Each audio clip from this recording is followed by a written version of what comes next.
Yeah, so Luthien is researching. We'll find out if he knows anything.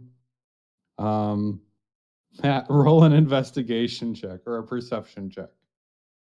Or I guess maybe it would be an insight check. I'm supposed to roll one? Yeah. Okay. Insight check? Yes, to tell differences. You find someone with a red and white striped cap with a ball at the end, but they don't have the correct pants on. It's not Waldo. Oh, I see. I was like, what are you talking about? Now, is it his brother Weldo? It's kind of like Wario and Mario. It's Maldo. It's like the good version of Waldo.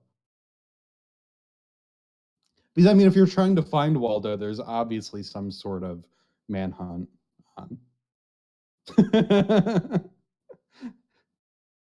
Yeah, you found Maldo.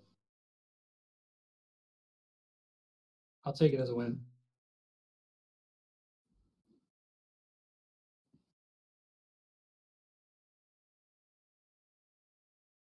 What was Stella doing last time? Stella was researching at the Warden's. Oh, yes, in the library. Yeah, so at this rate, it sounds like it was Stella, Ice, and Luthien in the library researching. Well, Celes and Bruce were, I assume, upstairs? Is the library on the same floor?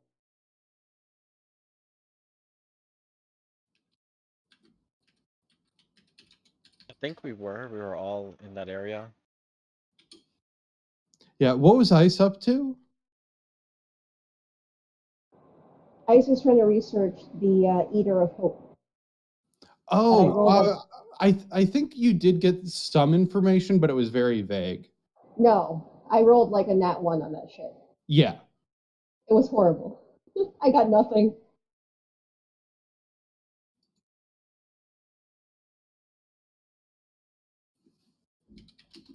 I believe. Okay, so Luthien did roll well on his library check. Books on celestials and demons, different planes of it. It makes whatever he finds.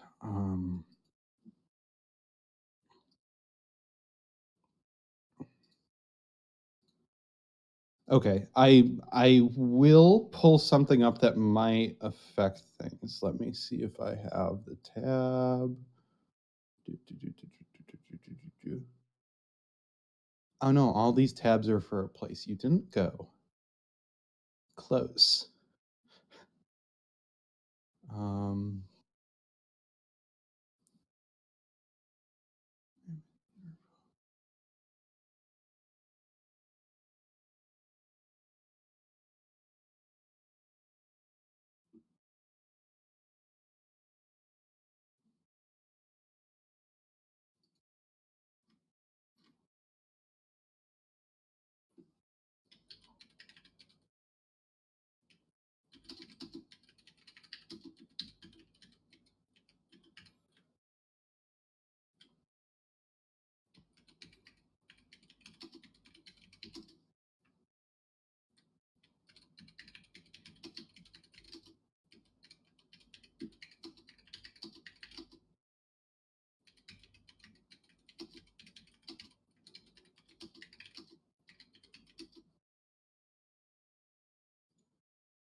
Okay, I'm gonna roll something else.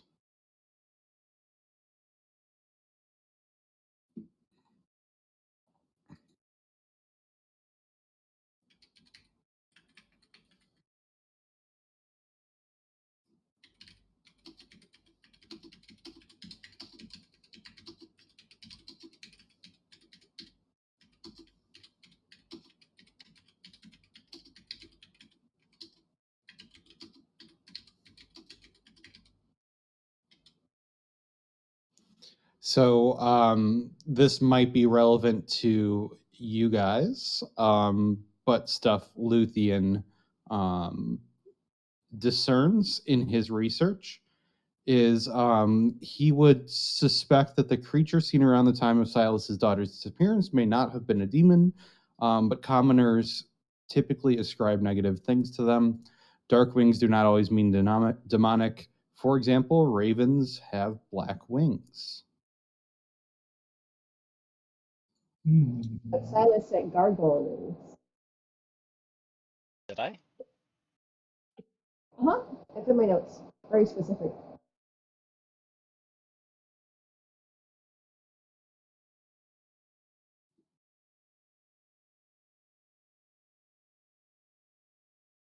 Gargoyle wings or gargoyles? For sure. They're gargoyle-like wings. That's Like, right. That's what Ice was looking for specifically. Okay. Gargoyle and crow wings are very different. Can we disagree on that? what was that?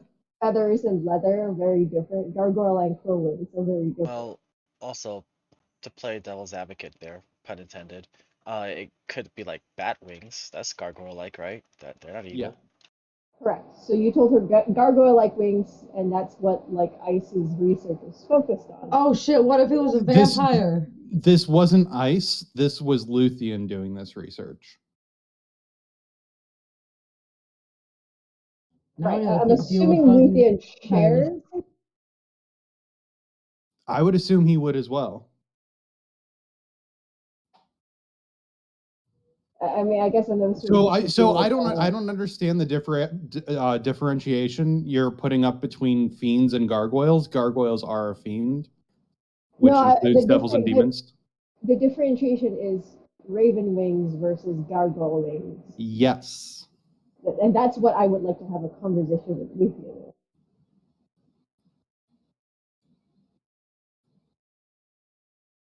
So the thing that I'm saying he gets from his research is just understanding that there should be a need to view reports from commoners with a suspect eye, because firsthand accounts are not always 100% reliable. Oh, I absolutely people bring their own meaning to things. So to take, a firsthand account and say, hey, absolutely it was this thing is not necessarily a great and solid point of investigation.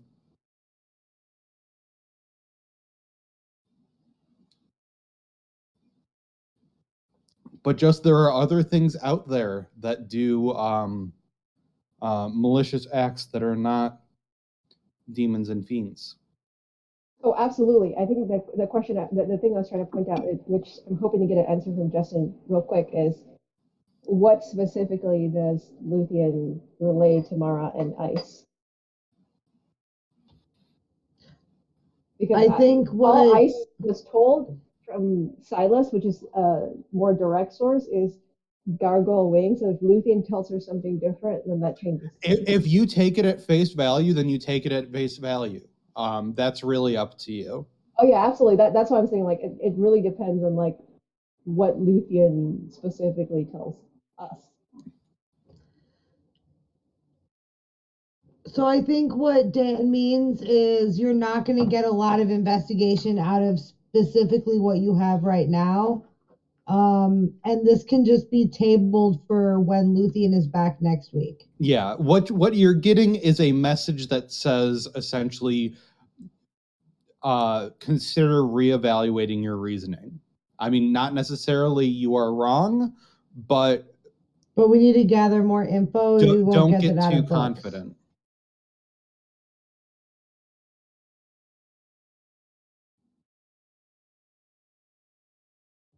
Does that make sense?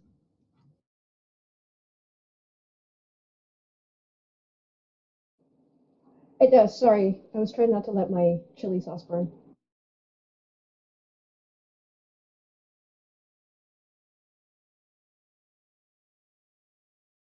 Yeah, I think we'll have to resolve this when Luthion's back, but essentially you're being given the message that, don't get too confident in your assumptions based on firsthand accounts.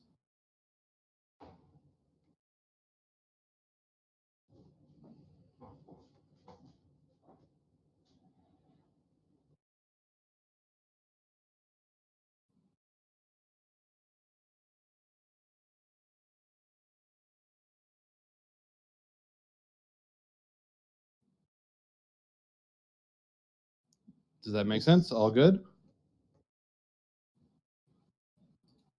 Yep, it does. So while we're here in town, I would actually check in with the wardens to see if they had access to a +2 rod of the Pact Keeper that I could uptrade my 1 for with maybe a couple other items. I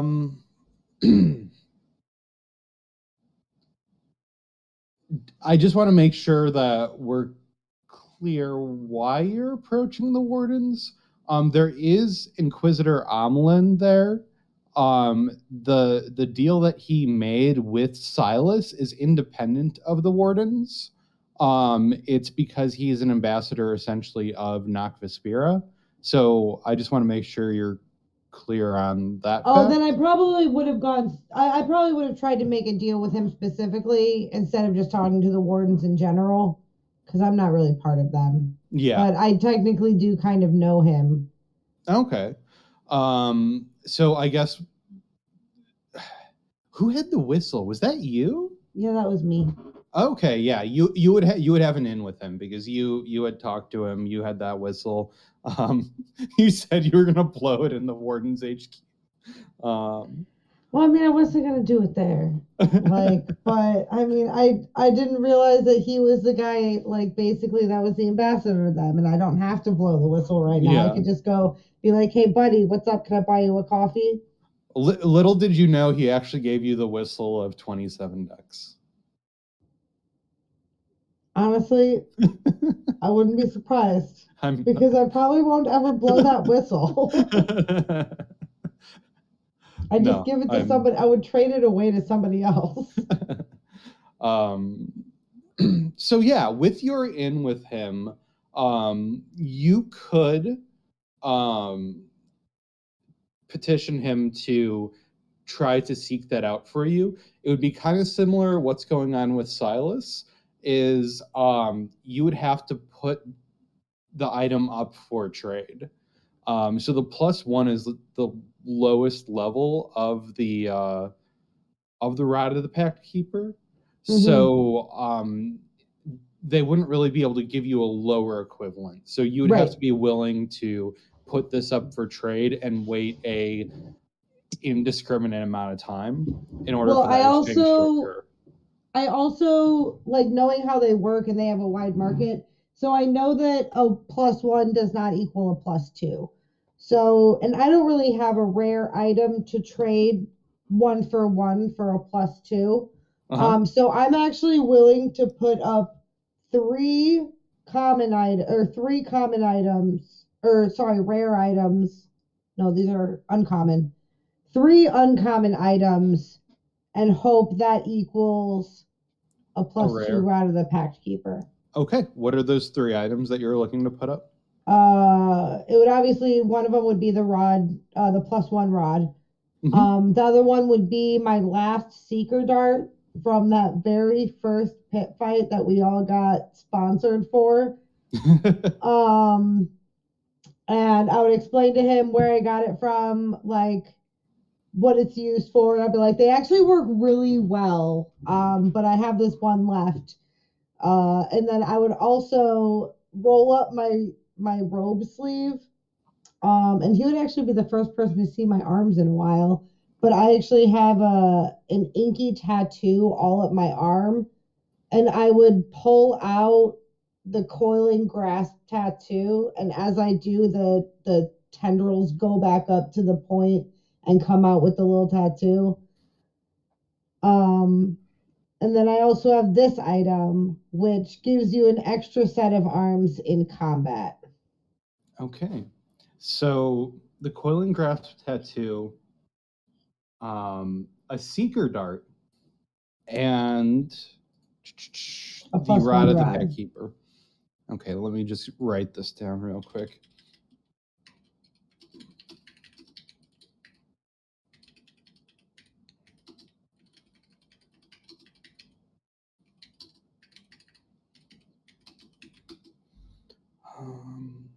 Rod, grasp tattoo, and the seeker dart.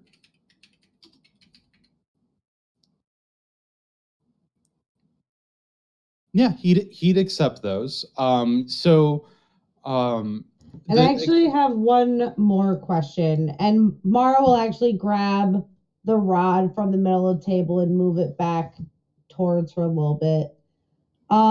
So I will trade the rod for the other rod, but I would like to put up slightly different collateral in the meantime. Because obviously once I get the other rod, I won't need this one. But is that possible since I have two other items and the way your market works? Like, would this be able to work? You can't really put something up for collateral unless you're willing to trade it. It's not really holding on to something of value. It's having things that are to be exchanged. Yeah, it sounds like you're giving the middleman things, and if the middleman doesn't have the things to trade, he can't do the trade. Right. Yeah, they're not looking for collateral. This is kind of on what's that term? It's not layaway. On consignment. Yeah. You know what? In that case, can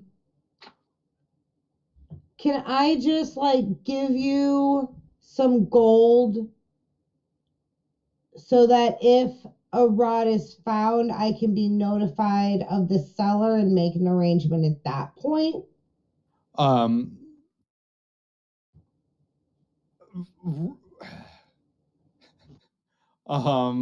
kind of want you to roll before you offer this. I think you should probably make a roll for Mara's recollection about the Noctispira.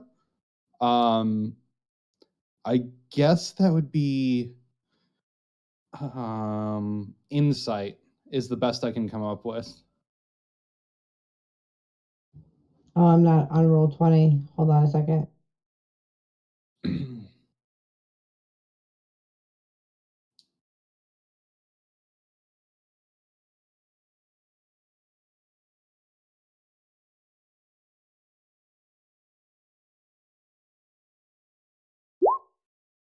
It's a 16.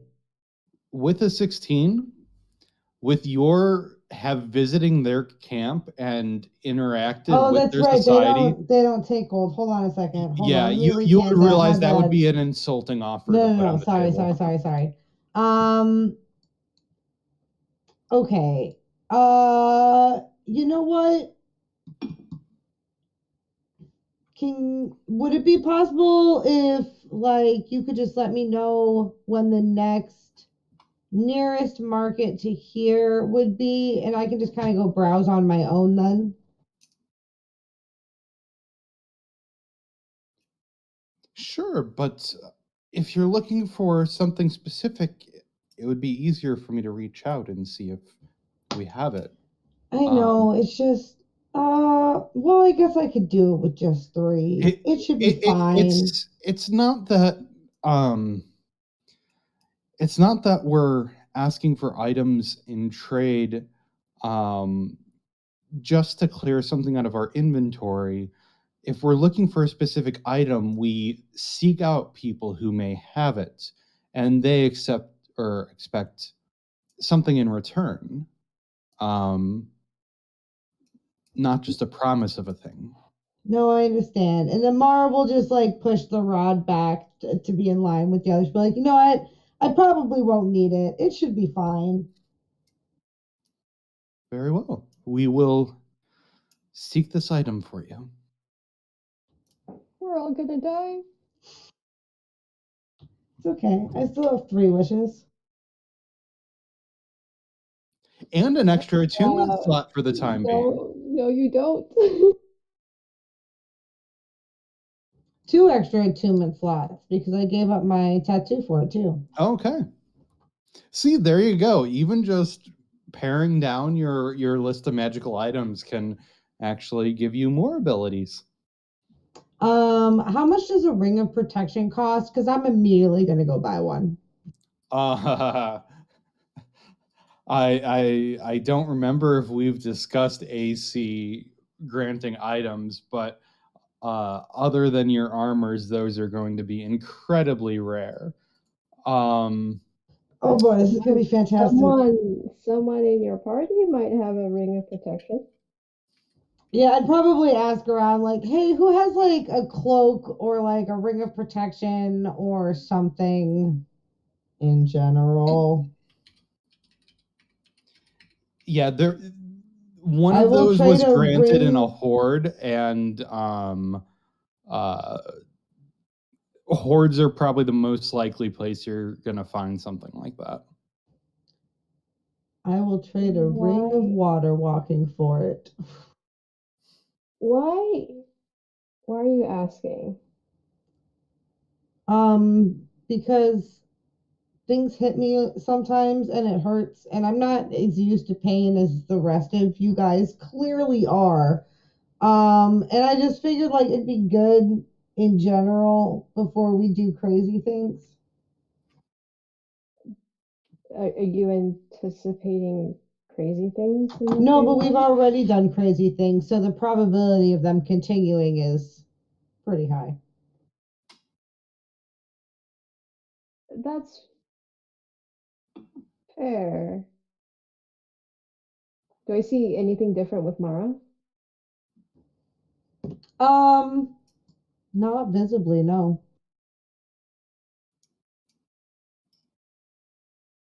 Okay, well, if you really need it, an ice will remove a ring and hand it over to Mara. Oh wait, I can't take like your ring of protection. You get hit way more than I do. You need that. It's not mine. Besides, What? You're wearing it. She gestures to her waist, where the right knife is. You got this back for me. I think it's a fair trade. What do you mean it's not yours? We got this the same way we got the right knife. Oh, well, no, that's yours. We killed a dragon for it. I think that counts as getting everything in their horde. Right. Like, that's how it works. So it is yours. We killed a dragon. We. So if you need this more than I do, then here. She holds the ring out. Oh. Well, thank you. And Mara will just like take it and like look kind of like surprised and just be like, okay, this will help quite a bit actually. And I'm deleting it from my inventory. It's on mine. Cool.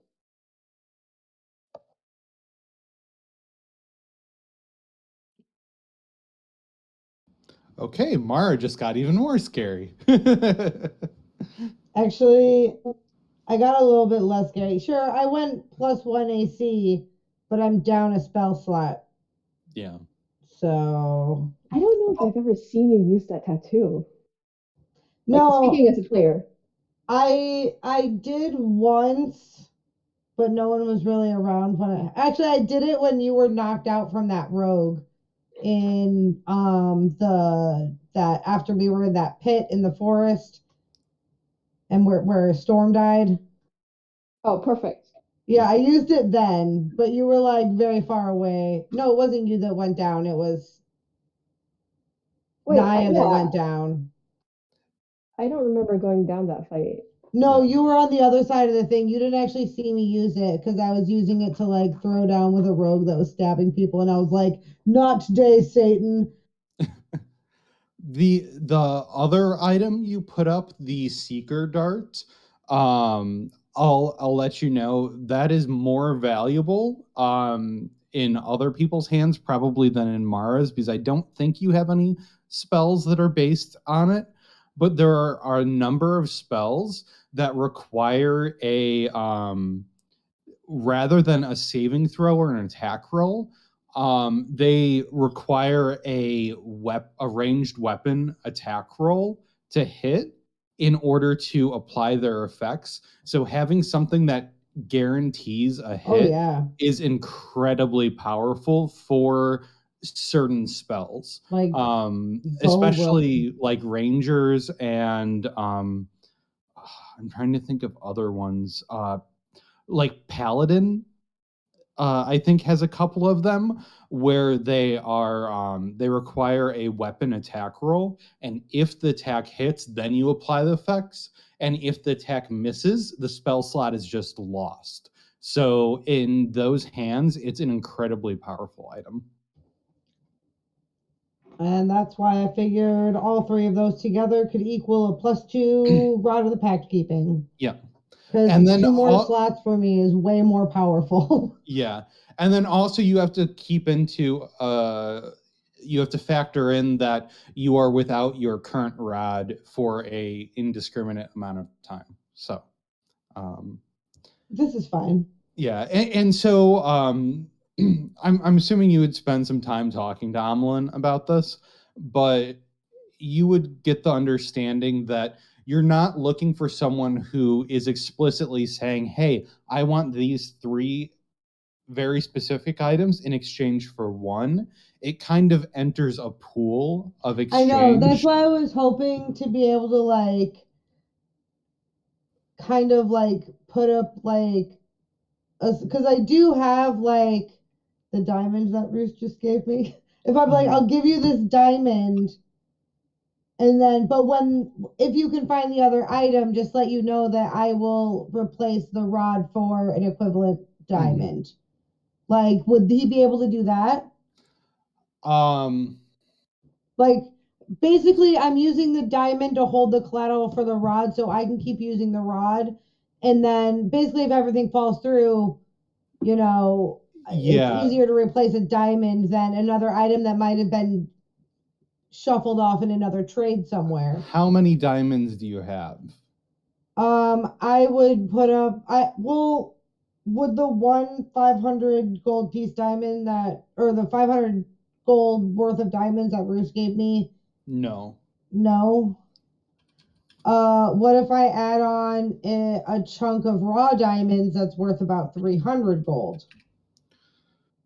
So it's about 800 gold worth of various diamond compounds. I also would explain, like, I do promise on actually trading the rod. Yeah. But I want to like put something out of my pocket so that you know that like I'm not just trying to do a 2-for-1. I do want to do the 3-for-1. I just want to hold its place. So there's an item chart that my DM uses. I don't agree with all of the values, but I agree with most of them. It's called Sane Magic Items, and if you search for it, it's, I think, the first result. Just for reference, on that item chart, Rod of the Pact Keeper +1 has a 12,000 gold value assigned to it. So I see. This was just given to me as a gift. I had no clue. It was given to you by your patron upon your resurrection to fight in his service. So this is not a commonplace item. Okay. You know what? Now with a little bit more context on that, I think I may just cancel this trade for the time being. Okay.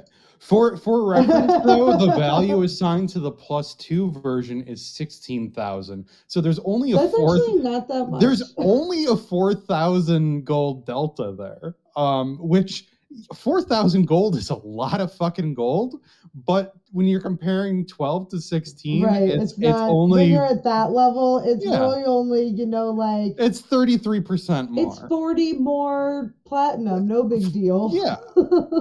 So Okay. Let's scratch that then. My bad. Would you still be asking for the Ring of Protection then? Actually, I probably should though, because my AC was only 16. Oh god, yeah, you should have it. So now it's at 17. Yay! Let's party. So I'm gonna share this link in chat. And just for clarity, it is not canon. It is just rough guidelines that I sometimes go by.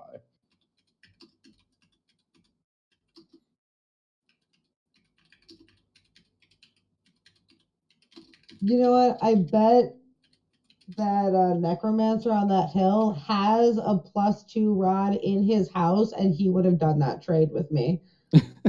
Edrin? Like on the spot. Yeah, Edrin. Like I bet you he actually has one and he'd be like, yeah, that sounds fair. You know what? He probably would have given it to you for free if you accepted him as your patron. No. Okay, that's not gonna happen. That's not gonna happen. But I will do tradesies with you. Just even saying that makes me want to come up with a warlock patron of the Lich. Oh my god, then I would actually have like a material realm patron. Yeah. Like that, and warlocks actually get a shit ton of necromancy spells like off the bat. That'd actually be a really cool concept. Oh man, what if he's like training a patron now? Wait, be right back taking notes. We're gonna have to like fight his like nephew that took over his like dark arts. You're gonna have to fight Ice Rose. It's gonna be like, what the fuck are you doing? Well, no, I'm not gonna take him as my patron, but his nephew might. We're just talking about nepotism. I do want to get into creating some homebrew content, and my first set of content that I wanted to create was backgrounds for starting at higher level, so that like at level 5 or whatever, you have some options where it's like, oh, you should have this much gold and whatever, and you've done these sorts of adventures in the past, so you can pick from stuff like that. But Warlock Patron, the Lich, just I think jumped to the front of the Dude, that's list. some great homebrew content right there. Sell it as an NFT for $5. Here's the really scary part. Like I've actually, out of context, like player to DM, spoken to Dan about Ice potentially turning Lich at some point. That'd be baller. So this is disturbing. I mean, I'm gonna kill you. I'm sorry, but I love this plot line. I will bring you to the ends of the earth. I swear. I mean, it depends on where like Ice is. With Hildebrand, just like I've always wanted. Yeah, it really depends on like where Ice's morality falls. Like after all of this ends, but she wants to go back to Edrin for one reason or another, for sure. Amazing. And talking about Hildebrand is too, maybe it's not Warlock Patron the Lich, maybe that's too specific, maybe it's the undead. Yeah, like you could have, like, I bet that Death Knight would be like, oh, you want to serve me and siphon off my power? Let's do this, little one. You become his squire. Oh my god, that'd be so cool. Wasn't there like a Blade Lord or something that could turn like if one of us died, they would turn us into their minion? Yeah, there was the Niggeroth Blade Lord that you guys encountered. Right, and Stormblaze almost turned into its minion, right? Maybe.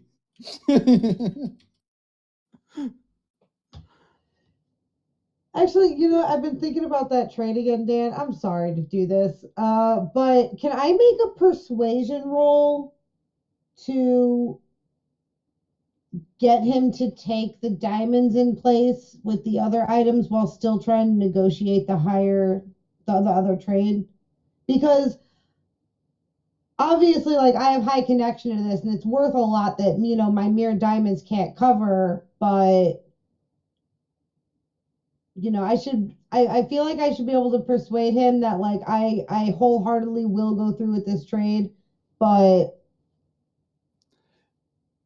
You would know, based on your insight, that the rules of Nakvaspira are not okay, fair enough. flexible. Never mind that. I'm done. You could knowing the value of the rod versus the other items that are up for trade, you could potentially replace one of the other items within that trade, but the rod is going to gotcha. be a non-starter.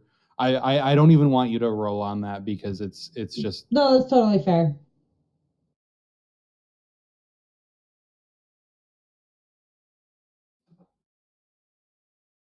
okay. So you do your trading. Luthien did some researching. Oh, not trading. We canceled the trade. That trade's over. Oh, you Cancel it. canceled it? Yeah, we're I don't want to give up my patron's gift for that long, so I'll try to find an alternate way, but at least I know I can come back here if I want to make that trade. Okay. So if you're not giving up the ring and the tattoo, did you request the ring from Ice Rose then? You know what? Probably not at that point. So Ice Rose, if you oh, sorry about that. I hit the but I probably would not.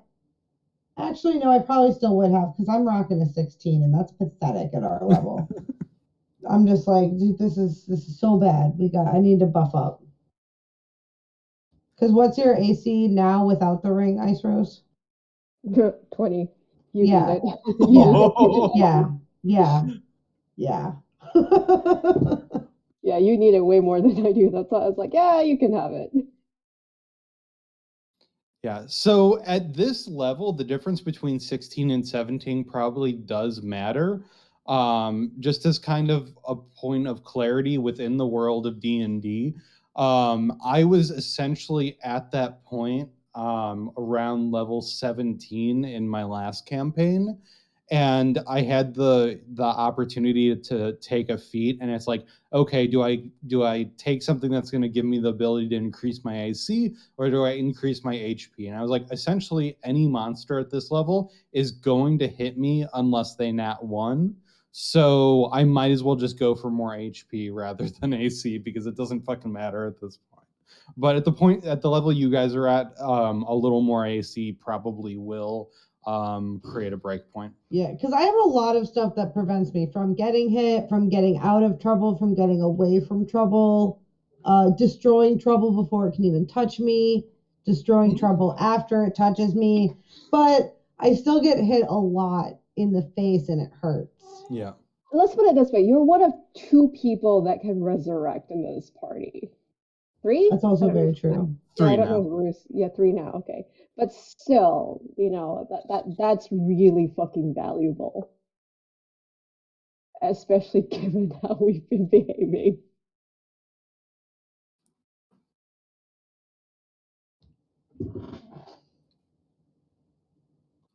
Okay. Trade's been canceled. An exchange of a ring has occurred.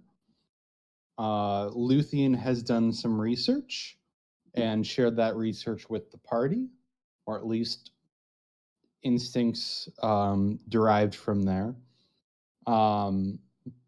Roos and Silas, is there anything you guys are doing on this second day? Did we already take our long rest? Yeah, I think at the end of the last session we said we were stopping for a long rest. Yeah, we haven't started a next adventure yet. So. Yeah, so this day 2 is when, who was making the exchange with Nakvaspira? Silas and Mara made an exchange with Nakvaspira. Mine was Yes, with yes, the one with the armor. Yeah. So you would have gone on this second day to put up the armor for trade and receiving the +1 in exchange.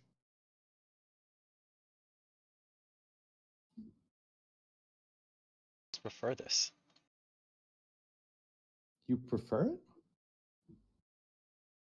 Yeah, because that armor is it's almost like you have the intent of dying or becoming unconscious. I don't intend on doing that.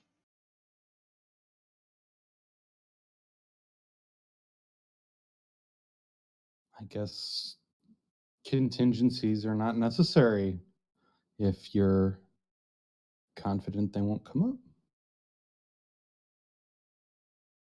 And to be clear, when and if a trade is secured, I will get a will it be a message through this box? This is not official Warden's communication, but we will reach out to you. Okay. We'll wait eagerly for your word. We'll let you know as soon as we find a lead. Is there anything else you needed, Bruce? Well, no, I'm just gonna probably work on some tricks with Nugget and maybe enjoy the relaxing in the penthouse, the hotel before we, take off for a while.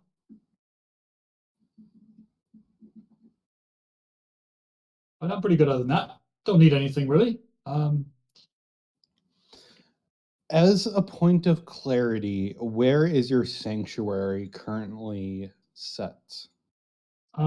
Outside of the city. Here, let me read it. Okay. Bruce, where is my sanctuary? Current word of recall sanctuary is Prosperity's Rise, mouth of the river nearby.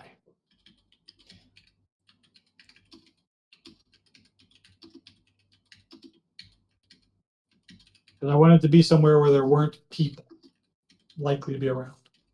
Yeah, I just wanted to make sure before you guys go off adventuring that I know where you would potentially return to. If all things go as planned, we'll make Speaking it of plans, I do have 3 questions for my patron. Oh, yes. Hey, what's up, James? How's it going? Can you cast the spell for me just so I Yeah. have it?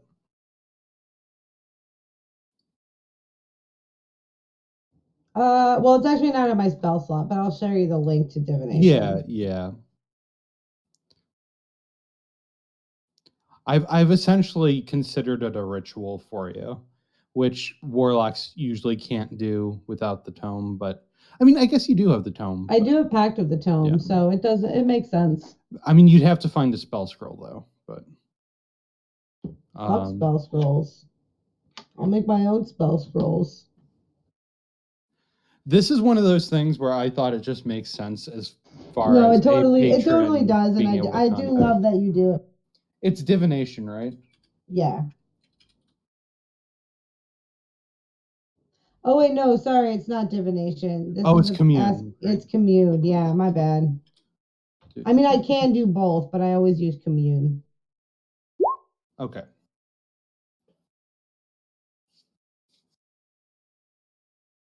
All right. Where are you casting this from? I would probably cast this from my room. At the Paragon. At the Paragon. I know I'm sharing it with Stella and Silas, and I wouldn't necessarily care if either of them were around, but like I would be doing it at least like semi-privately. Okay. I would actually bring him coffee this time, and like some little bread and crackers and like cheese and crackers and stuff. So is this morning or? It'd be like afternoon when I got back from talking with that guy. Okay. So I'd bring like afternoon snacks and a little, afternoon coffee. Ah, greetings, Mara.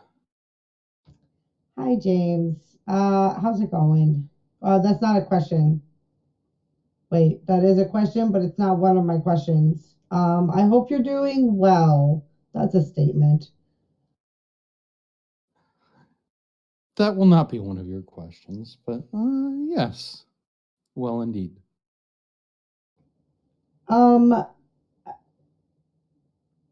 Well, I guess that my first question is a little weird since you just said you were well, but are you by chance trapped in the material realm against your will or something?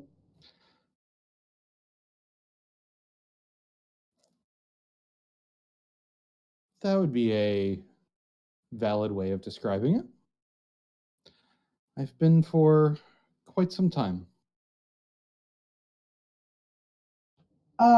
Okay, so second question, is your survival at all related, well, I guess survival and or freedom at all related to the actions that are currently time frozen in Stella's village? That's incredibly vague. But I guess the answer You know what is I'm yes. talking about with Anahata and her mom No, and the whole yeah, knife to the throat yeah, thing. You get it. I know what you refer to, but the question at all related is incredibly vague, and so of course the answer is yes. Is it specifically related? That's not my third question. If I go to the celestial realm, do you have an ally that's easy to contact that I could get in touch with?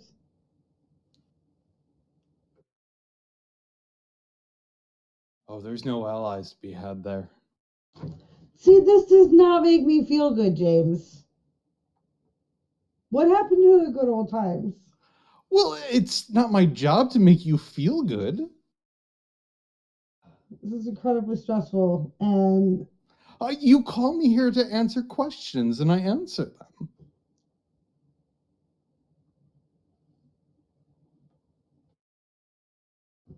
okay, I'm gonna ask 3 more questions. Okay. I'll bring out like an apple and start slicing it and set out some honey with it. Okay, so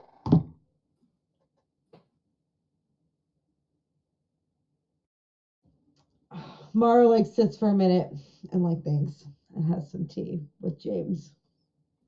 As an aside, I got to the point in The Last of Us 2 soundtrack where Take on Me comes in, and it completely is not the right mood for this. But up until this point, it's been definitely the right mood. That'd be so awkward if there's just like Wonderwall playing in the background right now. Have you played The Last of Us 2 or seen a playthrough or anything on it? Oh yeah, I've seen that scene. I was just Yeah. thinking of there suddenly being just like an acoustic guitar solo, Yeah. and it just makes me think of anyway. Here's Wonderwall. Yeah.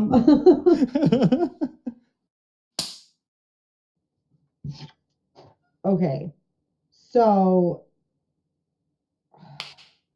trying to get into specifics here. Sorry for the clapping. Pee-wee is getting up on my dining table. It's okay.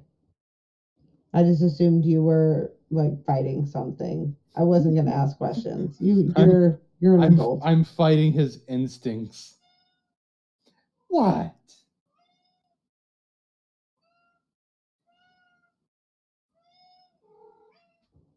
Okay, so I guess my first question now, with a small chance of irreverent answers, is your survival specifically related to Stella's mom and Anihata and that whole nonsense that's happening deep, deep in the forest, far, far away? Oh, survival? No. Freedom? I will let that be my second question to get a specific answer. There's not many people left to appeal to.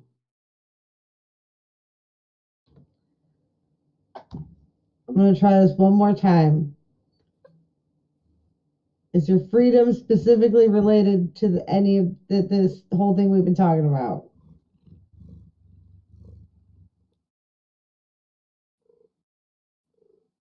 In any way? Yes, of course. Oh boy. This is getting me nowhere. Well, I will let you get back to your imprisonment and or holiday. I can never really tell which one with you. Until next time, James. Well, you get comfortable. Have a good one.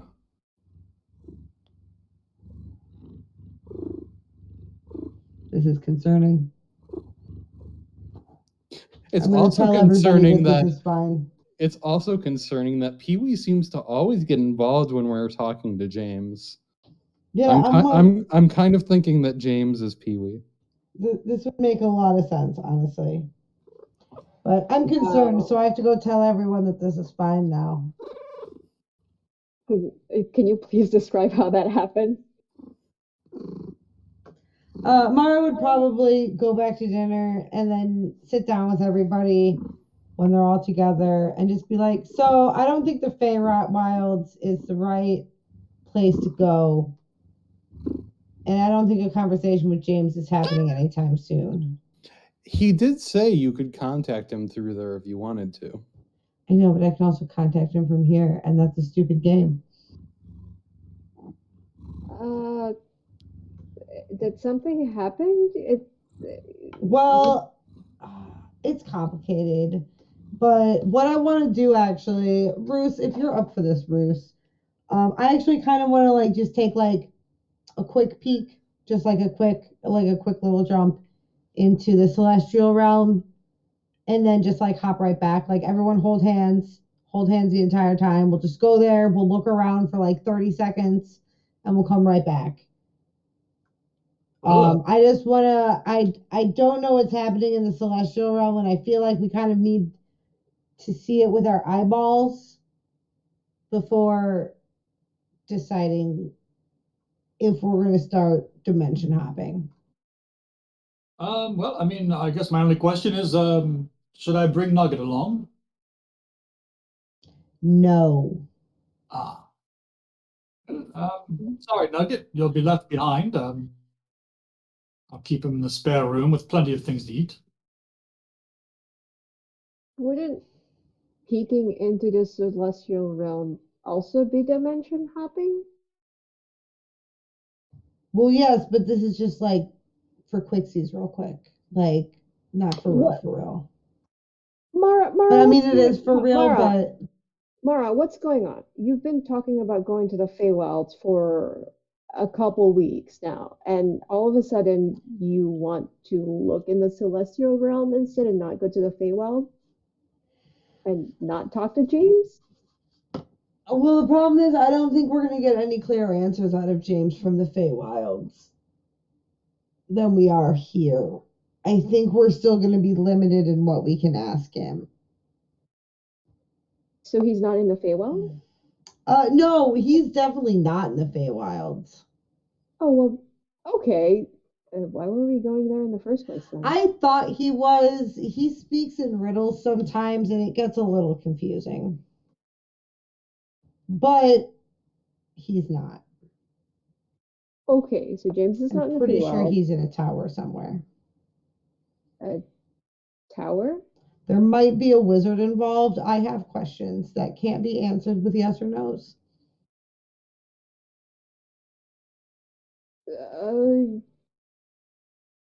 So why look in the celestial realm? And Ice Well, will glance over at Luthien. I wish Justin was here. Well, because the celestial realm is the one where like that big war is happening, and that's all tied up with Anihata and Stella's mom. And James did say we'd, gain a little bit of context from actually understanding what was going in the celestial realm instead of just assuming things from like lore and secondhand stories. So I figured like we could go like all hold hands and just like, look around for a little bit and see if we can actually learn anything about like what's going on. and then come back here, and it might give us some more context for what we're dealing with in Stella's village. So we are dimension hopping, just that we're going to the celestial realm instead of. Yes, and James will not be there, as far You're as I am aware. If speaking- he shows up, it'd be nice, though.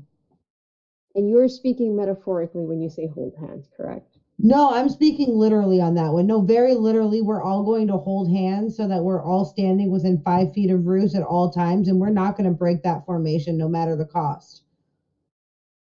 Because this is a recon trip and not a for real stay. So literally, we're going to be holding hands. Given what I've seen in the mirror, I don't think holding hands would be a feasible option. Maybe some rope. Rope would be cool. I'd like to try to hold hands as long as possible. For safety's sake. Because if we show up in the middle of combat, we're all going to want to have our hands held while Bruce immediately pops us out. And if there's not immediate combat, then we don't need our hands free immediately. So it should be fine. We should probably be holding hands when we do this. And also, it would make me feel better. Combat. Ice will look around to the rest of the party to gauge their reactions. Well, I've survived this long, and I feel like I'll be fine. See, we can hold hands. Probably best not to bring the chicken. Yeah, definitely don't bring the chicken. I don't know what's on the other side. Out of context. That's a very interesting sentence. Of the road.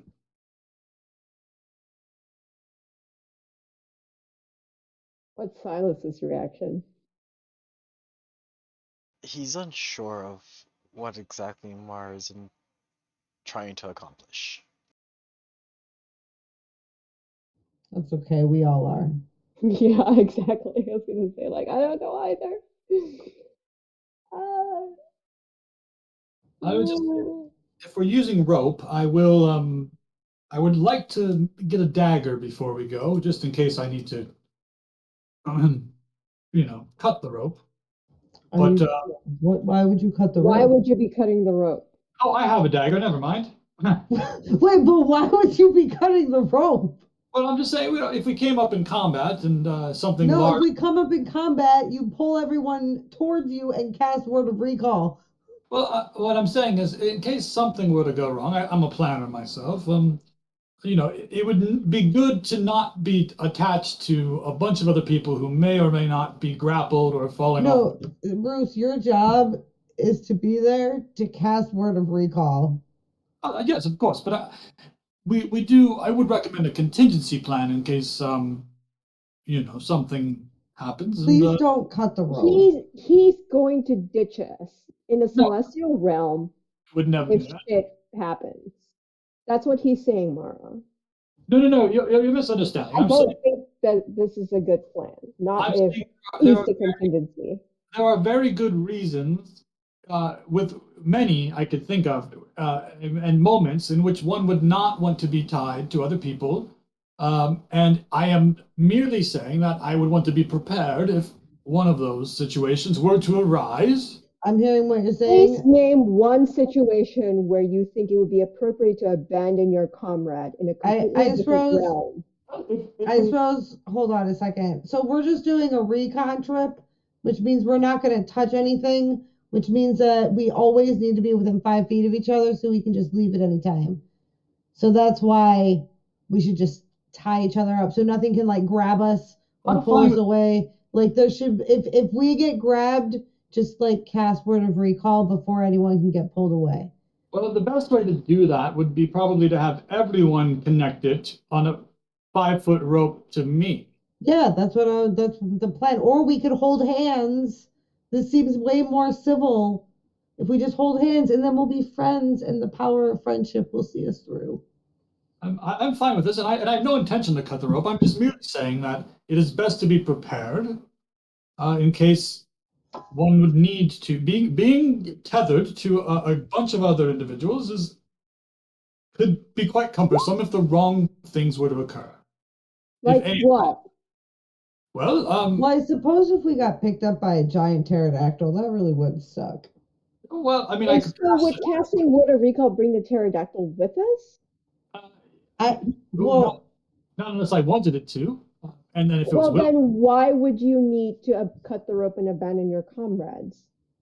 nothing to do with abandoning anyone. This has to do with, let's say This we absolutely sounds like you were abandoning your comrades. No, let's just say we get there, and the moment we arrive, before I can cast Word of Recall, someone is grappled by a creature we're unfamiliar with, and it tears the rope, and they run off.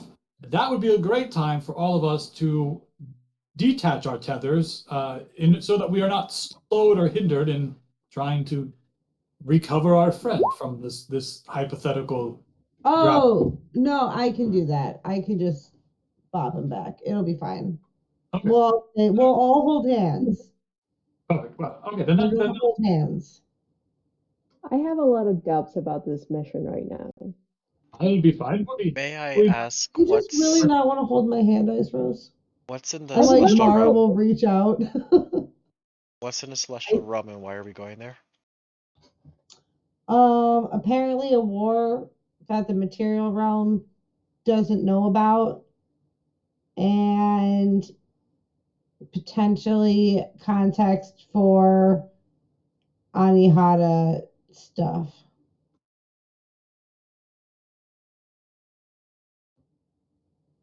It really is a bad plan overall, you guys, now that I'm thinking about it. I'm always up for an adventure, though. Sounds fun. Mara, I don't want to hold your hand. I also don't want, and she kind of jerks her thumb over at Ruth. Wow. She jerks her thumb over at Ruth. I also don't want to be dependent on him because he sounds like he's about to cut the rest of us and run. Okay, well, you don't have to go to the celestial realm. It sounds like you don't even want to go there to begin with. It's not that I don't want to go there. I'm trying to figure out why we're going there, but also, if he's our exit plan, it sounds like we're screwed. You'll be quite fine. I have no intention of leaving the party. I was merely saying one should be prepared. It's, where I'm from, we have a small. One should be prepared to abandon your party. Got you. I understood that perfectly well. No, one should be prepared to not be tethered to their party in the literal sense if they need to not be tethered for for any sort of encounter See, that. this is why we should all just hold hands. And that way, we'll still be close. It'll be fine. Well, I'm all for going to the celestial realm if we want to do it. It would be. I've never been, and it sounds quite fun, adventurous.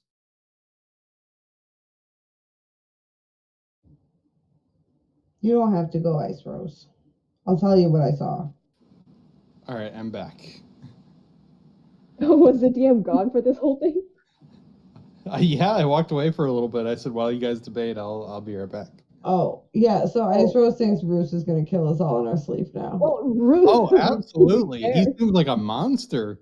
be fair, Ruth's just like, oh, I need a dagger to cut the rope with, just in case. It's always good to have a contingency, even when see the thing is, you've painted him in a corner. You made the main plan be what is typically his contingency. So he's like, oh shit, I need a contingency for my contingency. Exactly. See, the DM gets it. Oh, as a player, I get it, but like Ice Rose is like, you're about to cut the rest of us and run. No, I am the contingency. He is Roos is risk adverse. Yeah. But he's not risk adverse. He's a risk mitigator. Yeah. And So the thing I'm seeing is you made the contingency part of the plan. It was just very poorly worded. Well, contingencies are all my plans are nothing but contingencies. It's like think about it. A parachute is typically considered a contingency, but if you're going skydiving, the contingency becomes the plan. So then you want to have a backup chute to be the contingency for the contingency that's now the plan. This is fine. The thing is, Ice Rose has a sharp weapon that can cut the rope if needed. Why can't Bruce have one as well? Oh snap!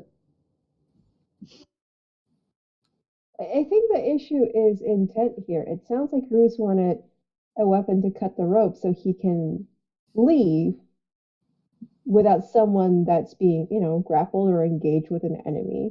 Well, I would cut the rope to go after a comrade that's being taken by You something. can't cut the rope to go after people because then we won't all be close to Rue so we can escape. This is why we need to hold hands, you guys. So why are we talking about needing to cut the rope in the first place? And she glares at Ruth. You cut the rope too.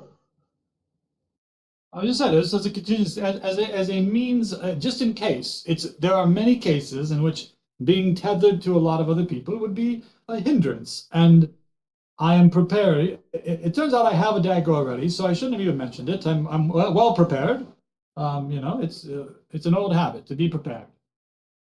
No one's gonna hold hands, are they? I can hold hands. That's perfectly fine. Someone can grab a hold of my trunk as well. I'll take care of 3 people. Just don't squeeze too hard. Then I start talking quite funny.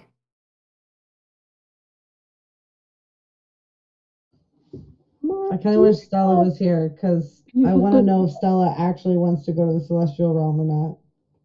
Yeah, I was like sitting here thinking, it's like, I want Stella and Luthien to chime in here.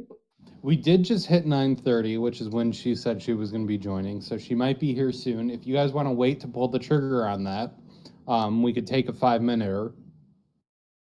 Yeah, I want to get her caught up on all that stuff before we decide if we're going to do that or if we're going to pursue a different course of investigation. Because we could always go back to the forests and start doing void NG shit in the forests. Yeah. And that would probably lead us to similar investigation. Do you want to take 5 and see if she's on by then? Yeah, I'm gonna step away. I'm gonna grab something to drink and step outside for a moment. So yeah, I'll give Pee Wee his dinner as well. All right, take 5.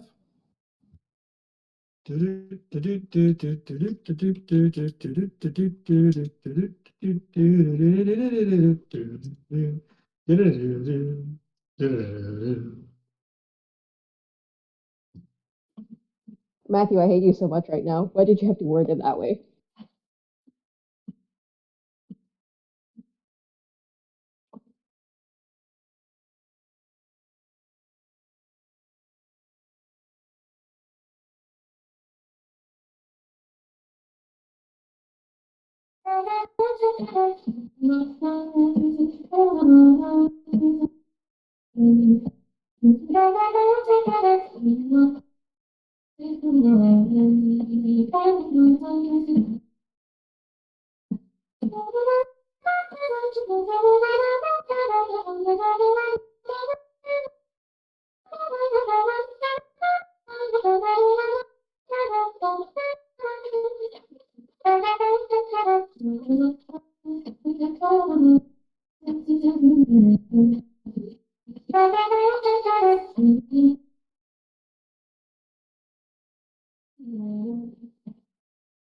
I forgot how good that song is.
Hello.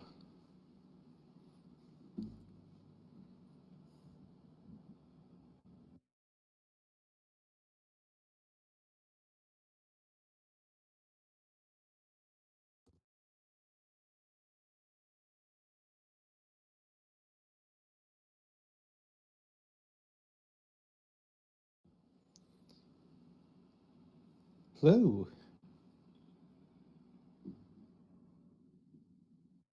Hello. How's it going? Good. We took 5 because we knew you were going to be showing up. Oh.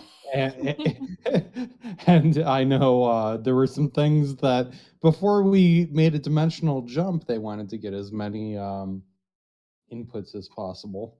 Shit was Ah. said. Feelings were hurt. Oh. Drama was done? Oh, so much drama. Mara wanted to hold hands. I said, well, let's just, Oh, I fucking got my hamsters escaping. Holy shit, how'd you get out? Oh no. Why hold hands when you can engage in bondage? Yeah, so I said, well, let's just tie a rope to each other so we know for sure that we're in range. And then Roos was like, oh, I need a dagger to cut the rope with. And Ice was just like, wait, why?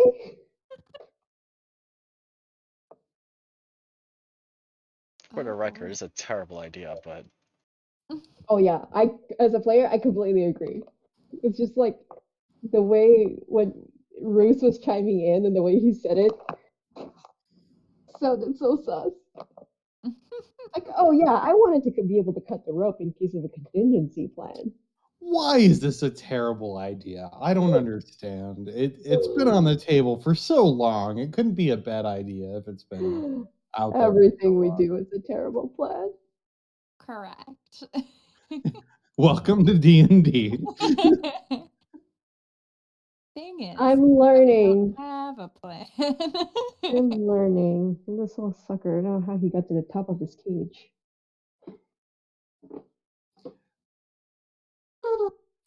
D&D is about making stupid plans, fucking them up, and seeing if maybe the dice will work with you.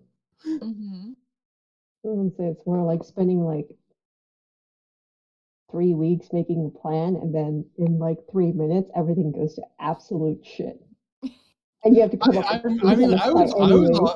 I was all ready for you guys to go to the Fae. If you want to go to the Celestial realm, I've had that ready for months. You know. We were talking where about are the we going? Feywild. Oh, Mara didn't want to. Mara said it wasn't a good idea to go to the Feywild anymore, and she wants to take a peek in the celestial realm, like literally port in, look around, and port back out. Which, Okay. now that I think about it, kind of seems like a waste of the favor when the guy said he would transport us anywhere. This is why I want Stella involved. So Stella, okay, so we can go to the Feywilds, and the Feywilds has all sorts of creatures who would be able to give us more insight. Sure. And it's easier to get in and out of. We could. Is Ice Rose listening to that? Yeah, I'm assuming we're all still at this table. Ice, do you want to make a history for Fae? Hang on. History. Do I get advantage on this? For Fae, yes. As you reminded me last session, the Fae part hasn't come up that very often. Is it control? No, it's. Oh, Sorry. interesting. Are you kidding me? Okay. Oh yeah. Faye, they're very insightful. They'll help you out. That's the Mara equivalent of this is fine. Look, I still think going to the Fey realm is a better option. Well, I don't know. The whole reason why we wanted to go to the Fey realm is that we could talk to your patron without all the strings attached. Right. Is that not still the plan? That's not exactly true. We can't talk to this- him there. Well, no, we still can't talk to him there, but all of the strings will still be attached. That would not be the evidence that you've been given. Just for clarity, when you were in the Fae, as you were revived, you were able to have a straightforward conversation without any of the strings of the spells. He was able to communicate with you directly through that Okay. avatar of a fox. I misunderstood. I thought last session I found out I would be able to contact him, but also like I can contact him from the material realm too. So I thought it would be like the same thing. You can contact him through both, but you're able to contact him more directly through the Fae. He seems to have more control in there. I see. Okay, yeah, no, then the Feywilds is definitely a great idea. Yeah. And So Mara sips her tea as she yet again changes the plan. I really wish I didn't clarify that because I was so excited for you guys to hop to the celestial realm. I mean, I kind of want to go just to like go, but we only get one favor, so we all James have to was encouraging you agree. to go. I know. I I really want to talk go. to him, and last time we were in the Fae, it seemed like we could do that. So let's do that. Okay. Well, Feywild. it's your plot, so Feywilds it is. Should we go in the morning? Yeah. Yeah. All right. We're not holding hands. We probably What won't need to, but it might not be a bad idea. is there?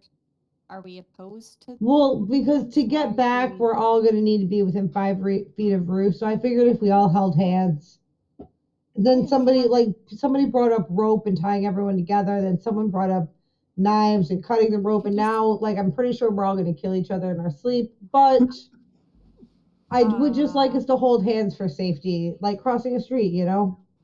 I mean, we could probably all just touch Roos. If you have, Is that not holding hands? Why are people so opposed to holding hands? I don't know. Is that like intimate for people? I'm not opposed. COVID. COVID doesn't exist in this world. Yeah, we decided that long ago. There are no diseases like that. We Oh, have a sorry, cleric. They can literally cure disease, so like it doesn't work. Sorry. I just I just want to share with you guys that Pee-wee is sitting by my feet playing with his ramen shaped toy, and he's trying to kick it with his hind legs, but he's just kicking himself in the face rather than kicking the toy. And I am that trying. seems pretty symbolic of what we're about to do. Yeah, it's topical. I'm just having a hard time paying attention to the conversation because I'm just looking at him bringing his hind feet into his face and just kicking and kicking and kicking. if you have purpose, do it. But how do you propose we stay 5 feet together, tethered as such, with a horse with it as well? Well, I don't think you should bring the horse to the Feywilds. I am taking Raph no matter what. Okay. And Well then that just case, like we'll just gather around Wrath. keep him close, I guess. Like I mean, we'll do we put have you to like stay on the within side. 5 feet the entire time? Is it just for going back? Wait, Yeah. Bruce, how many people can you target? How many creatures? So for clarification, I ruled that pets do not count against Oh, that's right. the number. Free ride. But yeah, no, I guess we could do that. We'll figure it out. We'll put you on the edge of the group and we'll do like a hexagon around Bruce. But how many Bruce, how many people can you take back? Myself plus 5. Oh, well that's perfect.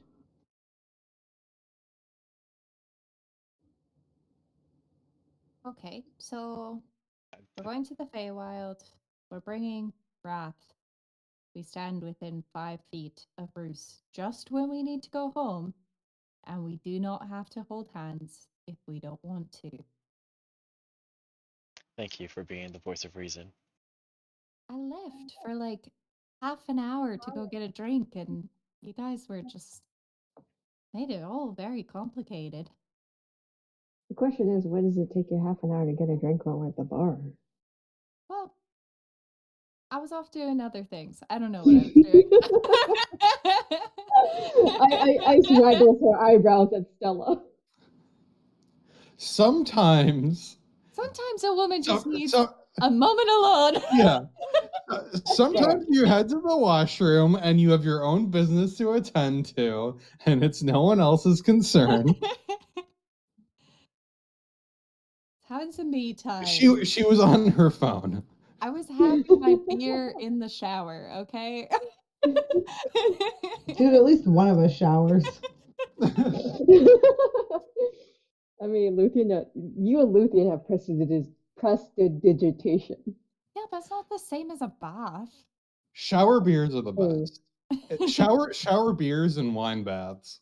There we go. I was having a wine bath. Yeah. So I was actually listening to the past like 2 or 3 sessions because I needed to get caught up on the calendar and notes. And we did have an in-depth discussion with, at least Ice did with Stella, about how like you can just go back to the Paragon and take a bath there. So that's fair. Yes, we talked about that at length. We Bath did. was on the brain. Yeah, she was like, I wanted to go to the river and get a bath. It's like, just go back to the Paragon and get a real bath. With a glass of wine. Yeah, That's perfect. exactly. Stella was still covered in that dirt from her training. With a bottle of wine. Yes, that's why it took her so long. Yeah, that's why it was. That's why it was a half hour. All right, So we're so going to the Feywild. yes. Does anyone have anything else they need to do before we wake up, have breakfast, and go meet up with our contact to shuffle us to the Feywilds? I don't think so. I'm pretty much all set. I believe it is time, Dan. Okay. And I will be looking in the mirror before or while everybody's asleep. Oh, all right. Let me roll a d100. What are you seeking out? My daughter. Vacation.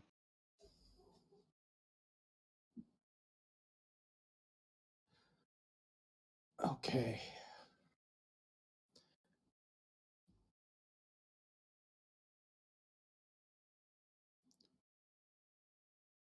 Sorry, I'm thinking.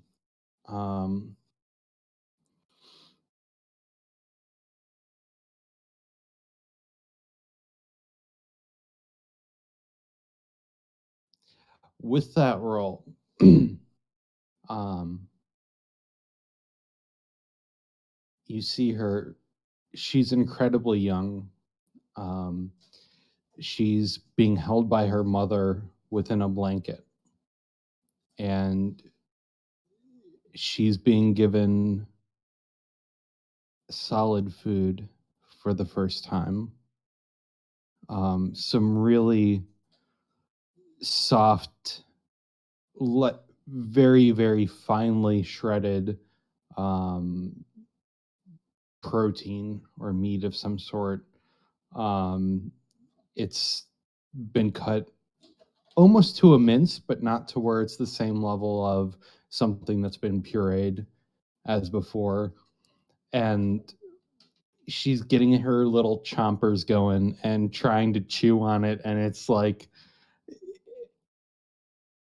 you can see the effort involved in it that, oh, wow, I have to chew this before it goes down. And she's just making an absolute mess. It's spilling out of the sides of her mouth. And you just watch this go on. And as she chews some of it, it's able to go down her throat. But she's clearly having a hard time of it.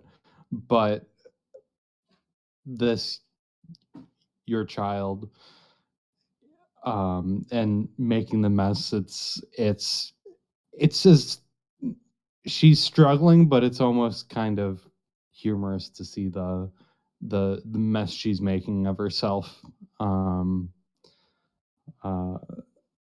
as she goes through this new trial, that she's never encountered in her life before.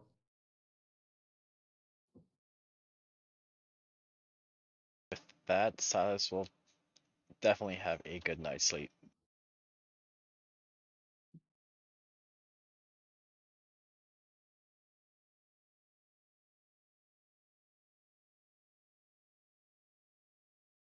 But yeah, he doesn't do anything else other than that. Okay. Here comes morning.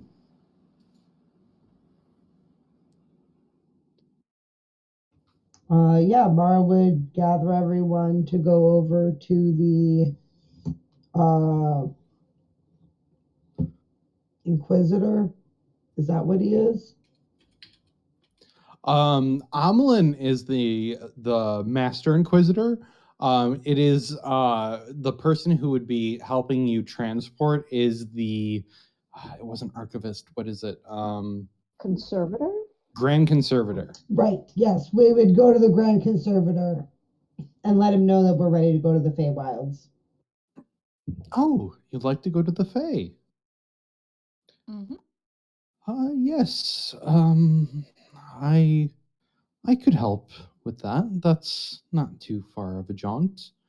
Like I said, I've got business to attend to. I will need to return immediately.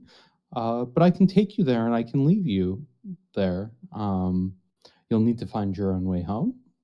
Is that okay? Yes, Covered. we understand. Mm-hmm.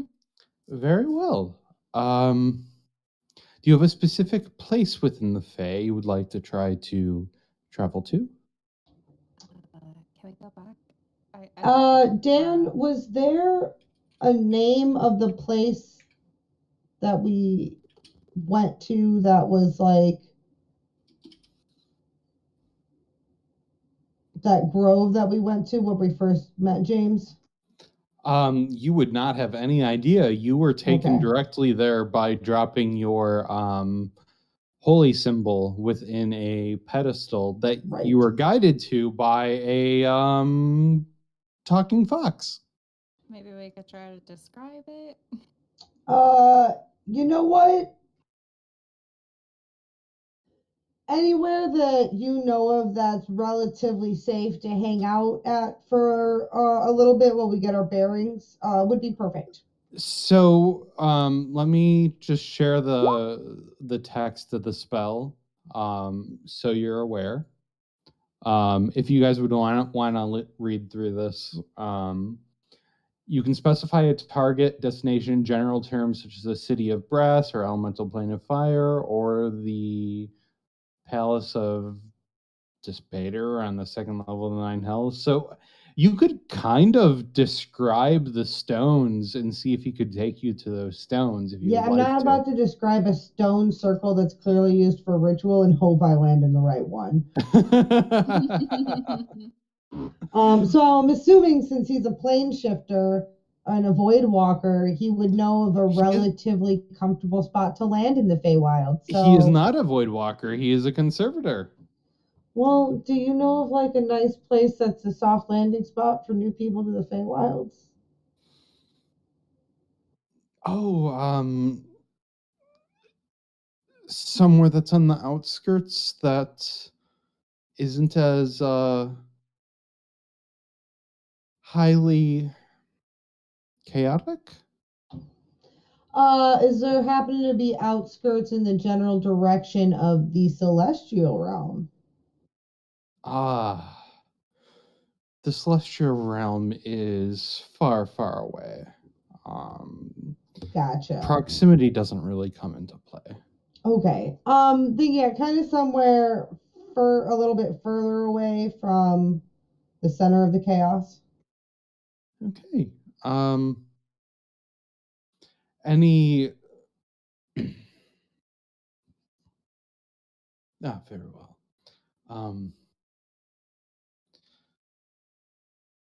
Could you take us to a person?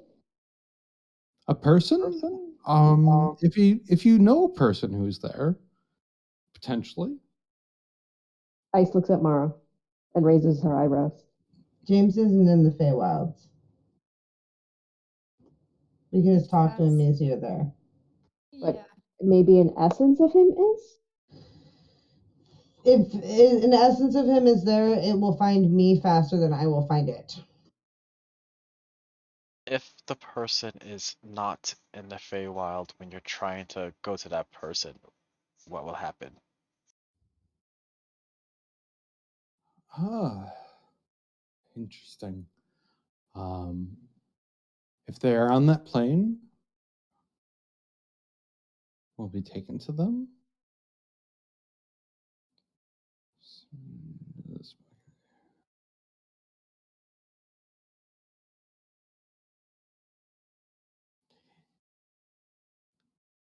If not, we are targeting that plane and we will end up somewhere else within that plane. Okay. Well, we have nothing to begin with. This gives us something.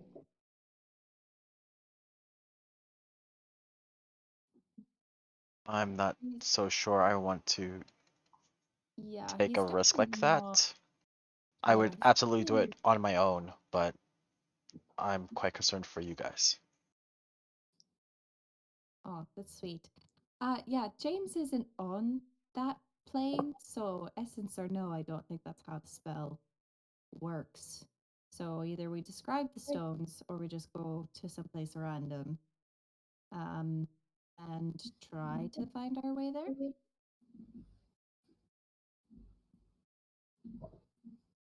So what is the concern with describing the stones then? Because it's the Feywilds, and I'm sure there's lots of stones that are ritual stones, and I don't want to land in the wrong one and piss off a giant fey creature for basically landing in the middle of like their living room and breaking something.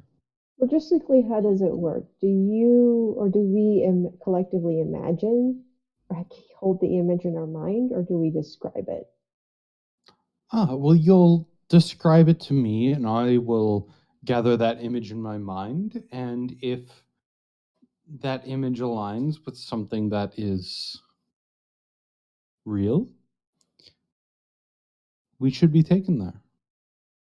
Yeah, I mean there was names on the stones. That's that's details pretty. enough. Names. That is highly specific. If this is something that is literally etched in stone, that could be helpful. Yeah, let's do that. Do you have any of those names? Mara. Mara was dead. Like, as a player, I didn't take notes mean, at this. Yeah, like It legit, had I was Mara's like, I name. was dead. Yeah, it But- had Mara's name. But Stella, And Ice, Luthion's and name. Luthien. Well, Luthion's name is gone now. And I rolled a 5 on history. Like, I was dead, yo. Right.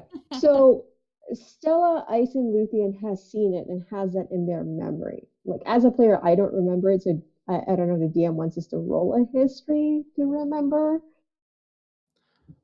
Well, I did, and I don't. Yeah, so Mara made her roll. Who speaks Celestial? Luthien. Black. Silas. Fucking Black. Silas was not there. Bleck is not here. Luthien. Luthien speaks Celestial. Also, Stella, I would like you to roll a some sort of intelligence check. You can just roll a straight intelligence. Just roll a d20 and add your intelligence modifier. Okay. Ooh. I'm going to roll a d20 for Luthien. Okay, it wasn't great.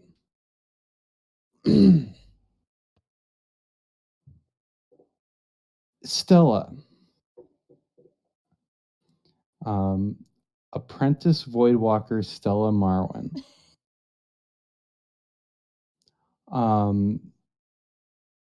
You would recall conversations recently that happened with James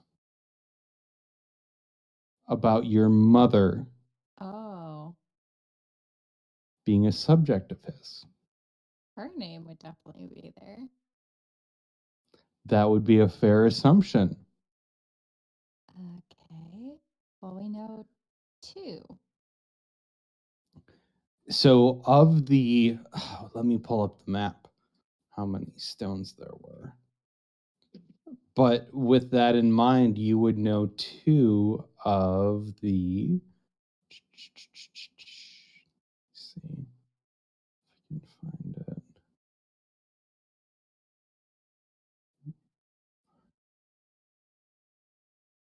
2 of the 8 stones. And there were 3 that were still vacant. Okay. So you know of 5 occupied stones, 2 of the owners. So that's 40%. Oh Sounds shit! big. I remember those stones. God damn it! All right. No. So Stella will describe what the place looks like and then describe that 2 of the stones have Mara and Sh- her Should mother. I remind you guys? Oh, I mean, yes. I rolled really high. Okay, I don't know if I can do this in one go. If Roll20 will let me. Let's see if it'll. Yeah, Did this you one. guys move? Yes. Yes. You now know 2 of those names. They're written in Celestial, so Stella would not have recognized it the first time she was there. But you now know 2 names on those stones that are surrounded by tree roots. How bad was Luthion's roll? Because he's our best bet right now. He was there and I he mean, reads Celestial. even if Stella can't read Celestial, she can deduce that Mara, as a subject of James, her name would be there. And she Yeah. also knows her mom would be there. So even if she Yes. can't read it, she would just say their names are etched in stone in Celestial. Yes. Yeah, that's a fair assumption. Yeah. So she'll describe the area, say their names, and say that it would be written in Celestial on these stones. Ah, names carved in stone. That's quite solid. That should do us well. All How right. bad was Luthion's roll?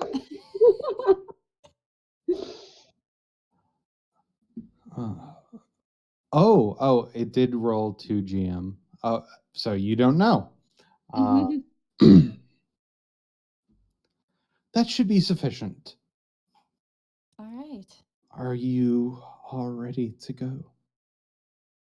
Say Yes. yes. Very well.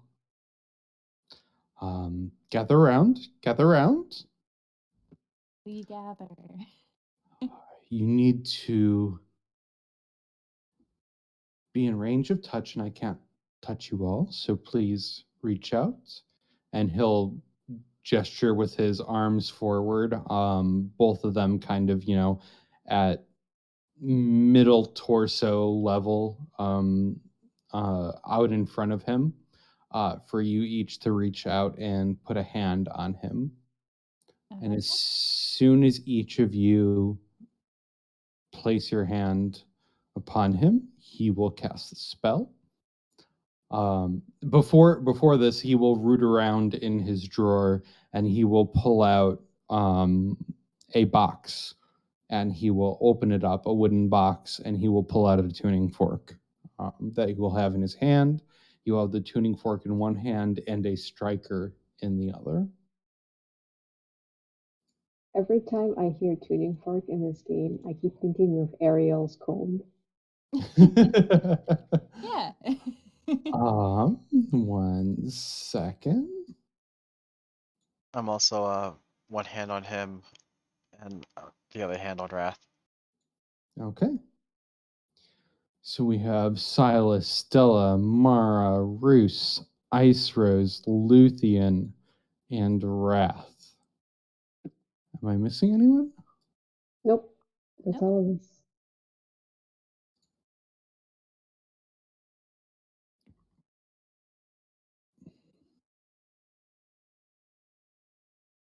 And with the strike of the tuning fork, you appear in the middle around the stump.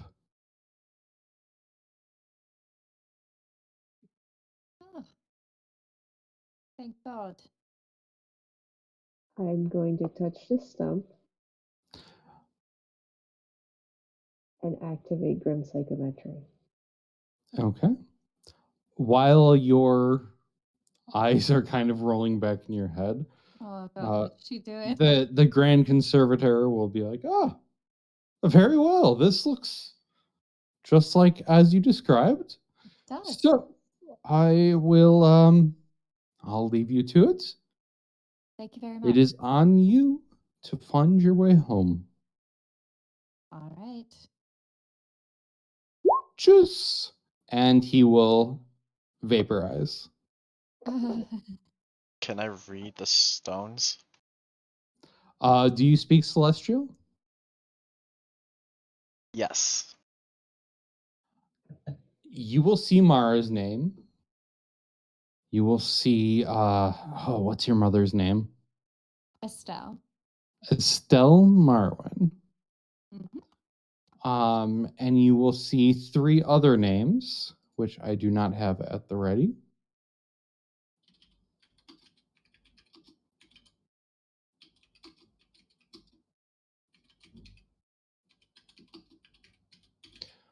But I made a note to make sure I have those ready for you for our next session. And you will see 3 unoccupied stones that they don't seem like they've ever been inscribed upon. Those of you in the party would recognize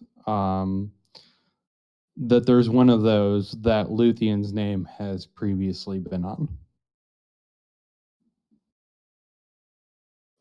Okay. I guess now we wait. Mara will go to the middle of the stump and sit down, and I will cast Commune to try to bring James here. Okay. Was this a new day or the same day? New day. This is a new day. Okay. Very well. Oh, sorry. Oh, go ahead. Go ahead.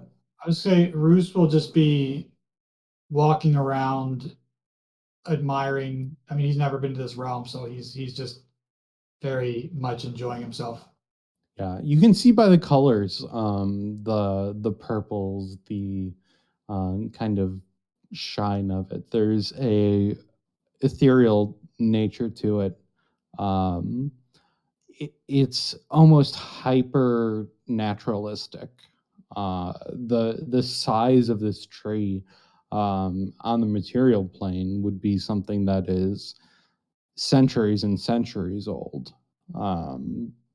Anything planted in your lifetime would not get even a fraction as large as this tree was. You can get a sense of age of this place, that this place has been around for a long, long time, Much longer than 350 years. much longer. Uh, Why is everyone's name here? What happened here? I can't exactly answer what happened here, but Mara's patron, this is kind of one of his places, I guess. That's my, I mean, I don't know. My mother's name is here somewhere, but Mara's name is here too. Anyone that's been, in his service, I guess. Do you want to roll an intelligence check for me? Sure. It could be a history or just a straight intelligence, whichever you prefer. Uh, They are the same. Okay. Oh, wow. I'm rolling very well on these. Oh, was that the 18 there? Yeah. Okay. Oh, what was I having you roll for? Sorry, just She was talking about how this is one of James's places. yes. The name of this you would recognize is this was described in the past when you visited as a nexus. So a nexus of his power. Oh, Nexus. That's the word I'm looking for. Huh. And you all been here before? Yeah, Mara died once. Oh, she died. Yeah, she died. We carried her body around. But we got her back and we had to bring her here to do that.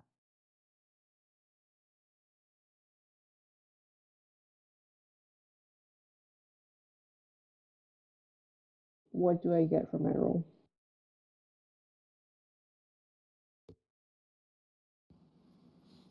Do you speak Celestial? Is that why I asked you to roll? Sorry. Nope. I activated Grim Psychometry, and it's a history roll. Oh, okay. Advantage. Grim Psychometry. Okay. Can you share the feature? Is that something you can share? Okay.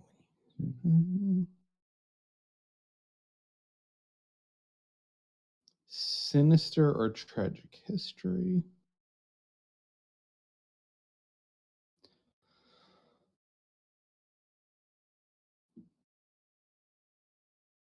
The most tragic history you can remember of this place is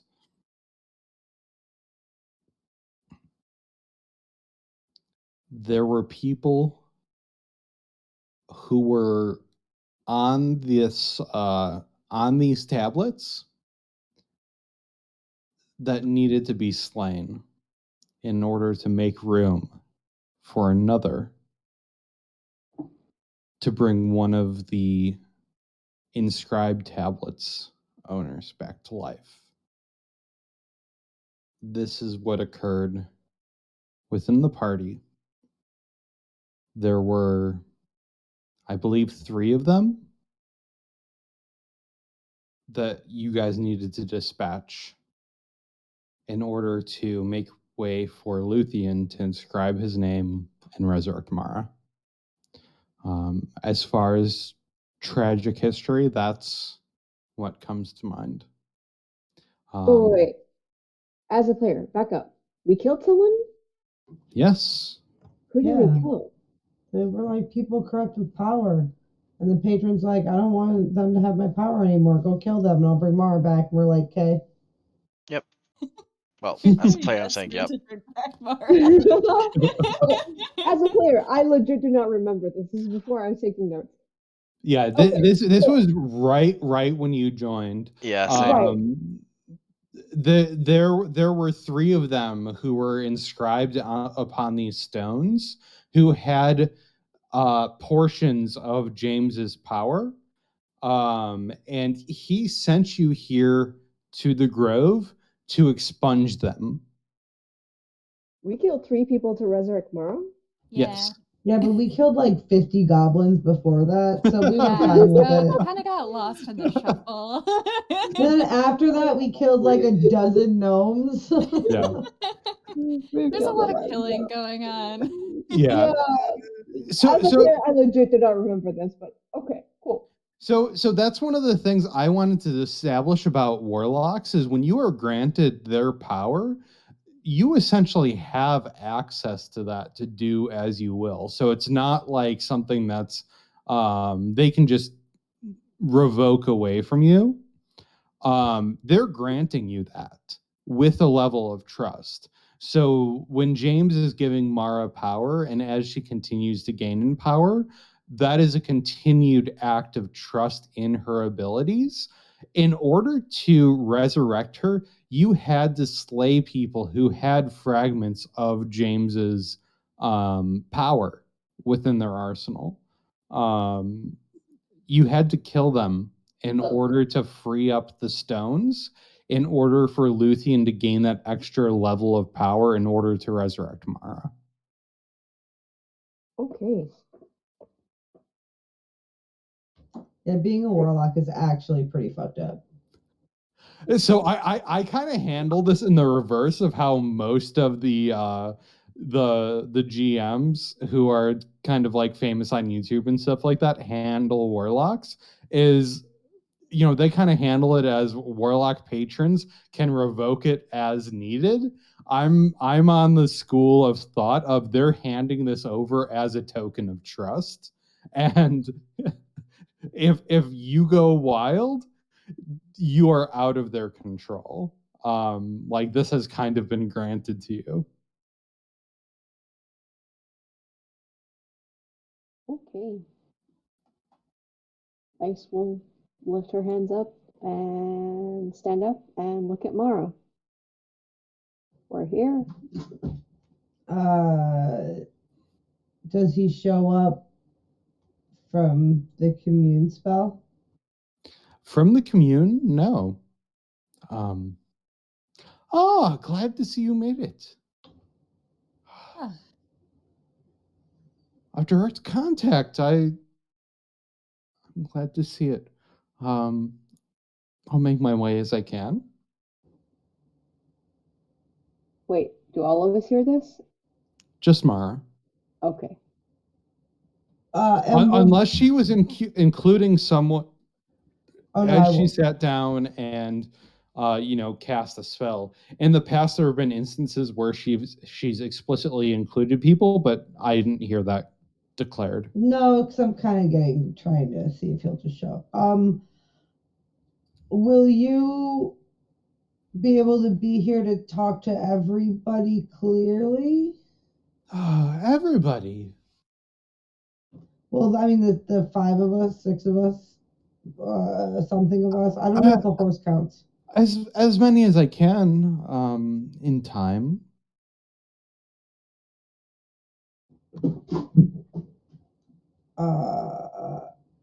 When will you be here soon? Yes. Soon. Yes.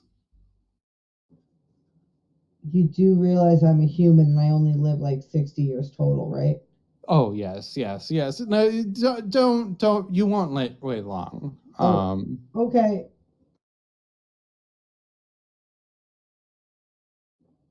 I think that was actually 3 questions in there. I want to run a perimeter check just around, like, let's say 5 feet up from the stones. Because I hear Mara speaking, and it's like, okay, like I've seen this before. She's talking to James. What are you looking for specifically?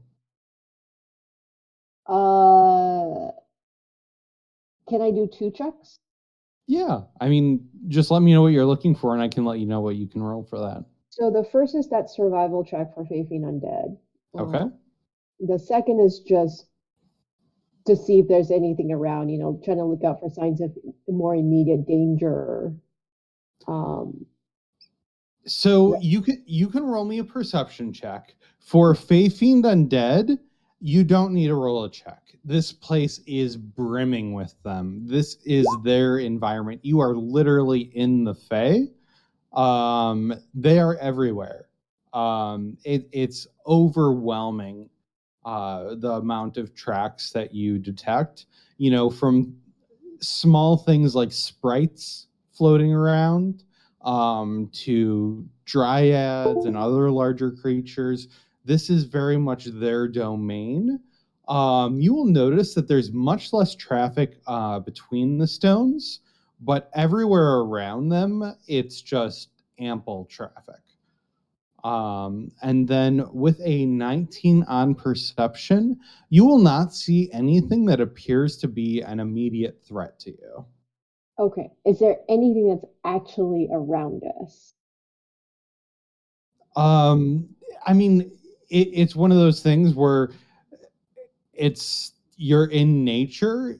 It's more amplified than it would be on the material plane. So there's the equivalent of insects, but here they're much larger. They're much more fanciful in nature. There may be some sprites and things like that, but you see sparkles of light dancing around.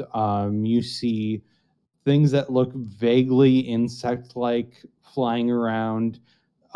This entire place is teeming with life. Just nothing harmful or nothing. No, nothing that would raise an alarm. And again, the area between the stones, there still is life traveling through there, but there's not really. It's not like there's a high concentration lingering there. It seems like there's much less. It's more calm between and immediately around the stones than it is as you get further away from them. Okay. Just going to keep near the stones, but still outside of them, if that makes sense. Ice Rose, why are you so far away? I said 5 feet. This is why we should have held hands. And also keep an eye on Mara to see what's going on with her. Yeah. So you're saying you want to step outside? If you would like to do that, would you like to place your character somewhere outside of them? Yeah. As far as on the map goes? Kind of like pacing just outside, like immediately around the perimeter of the stones. Okay. Ice Very well. Rose is gonna run off in the Feywild, and she's gonna get trapped here, and she's gonna blame it on Bruce. I'm keeping an eye on her. I'm just keeping an eye on the surroundings and making sure Ice Rose doesn't randomly disappear. But with that, I am very sleepy. I had a long day today, so Yeah, I understandable. I think I'm gonna pop out for the time being. Do you want us to table this so you can also talk to James? Yeah. Because I think Luthien will be back next game too. So Yeah, that would be good to Oh, have Luthien. nice. Yeah, and I'm on 3 hours sleep, so I'm also gonna head out. Yeah. Okay, that sounds good. We'll pick up here in the Feywild, which is not where I expected you guys to be. Yeah. First I thought you guys were going to go to the Fey, and then I thought you were going to the Celestial Realm, and then you guys went to the Fey. So that's DM life. we might just go to the Celestial Realm next. Who knows? James Like might force immediately. you there. He Oh, might. God. He might just bring us there. It might just be Ice one of Rose those things where the GM is just like, "Oh, I prepped this. You are fucking going there." Perfect. No. Yeah, this is perfect. We'll pick up here. You made it to James's Grove within the Feywild. We'll pick up there next week. Woohoo. Thank you very much, Dan. Yep. Yeah. Thank you. Thank you. Have a good night. Yep. Good night. Bye. Bye.